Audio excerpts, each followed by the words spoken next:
Konnichiwa Mania, this is T-Secure, and you're watching my Tommy Files. Alright, I got a special one right here. Decided to have some fun and go after one of the what-ifs. And I'm doing this mainly because, a lot of people don't know how important the what-ifs are in comics. And if you've read my top story arcs and everything, you'll understand why I think these are extremely important. Now, I'm going to be talking about What If, number 87.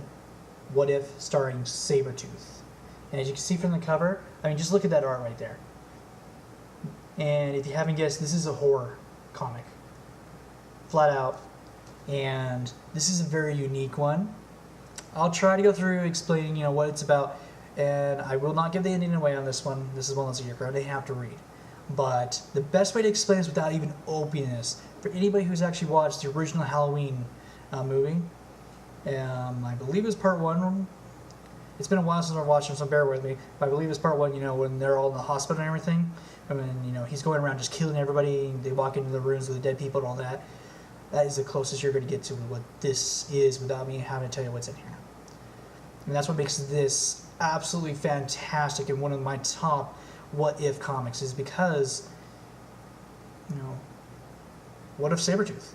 What if Sabretooth broke out of his cell and went ballistic, went animalistic on the X-Men, and finally got his chance to do what he did to Angel and Psylocke, but this time not only just wounding them, but killing them.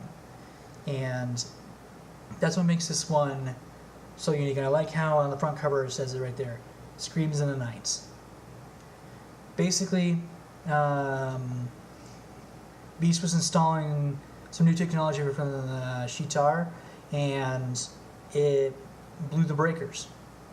And unfortunately, Sabretooth was able to break out and exact his revenge on the X-Men. Instead of him just being the normal, okay, whatever, I'm going to run away and be free, the X-Men won't even know I'm out. No, he stays around and actually goes and makes sure the X-Men will not be around to come after him. And that's what makes this one so unique. The art alone is just fantastic. The front page alone, or the first page, as you see right here, you see Jubilee with claw marks on her cheek. She's just pure fear in her eyes as she's running away from Sabretooth. And we get to see why she's just fear. Because the next page right there is one of the scenes you would never think you'd ever see. Bishop has been killed by Sabretooth. Laying right there, she has Bishop's blood on her hands because there's nothing she can do. And it just starts from there.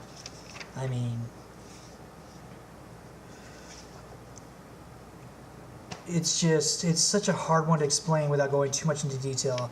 Sabretooth is now after her because what's the one way to get to Logan? Kill the one person that he cherishes the most, which Sabretooth has done repeatedly in the history of Wolverine. And Wolverine looks at Jubilee as an actual daughter. And that's why Sabretooth is going after her.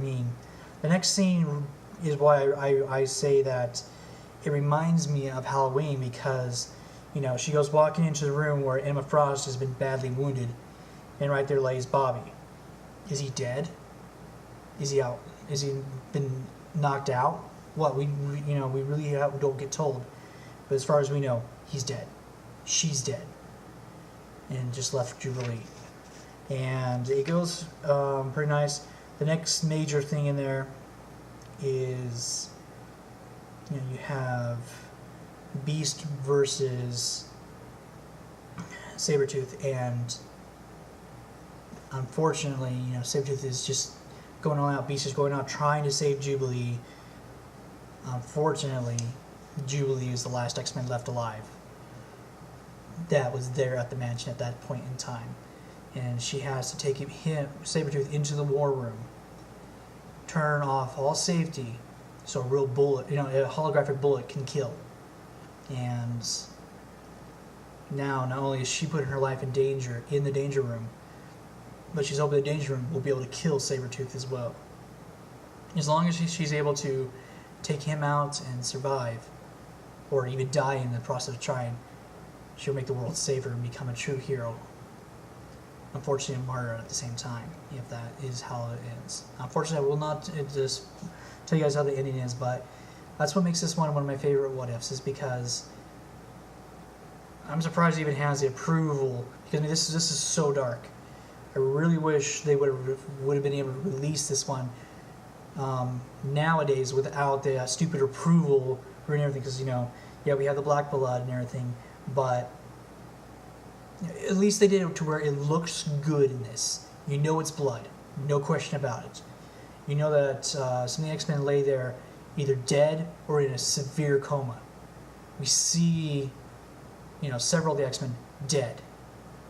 We see poor Jubilee running for her life from one of the most dangerous villains in the Marvel Universe, and just because of his animalistic tendencies and everything.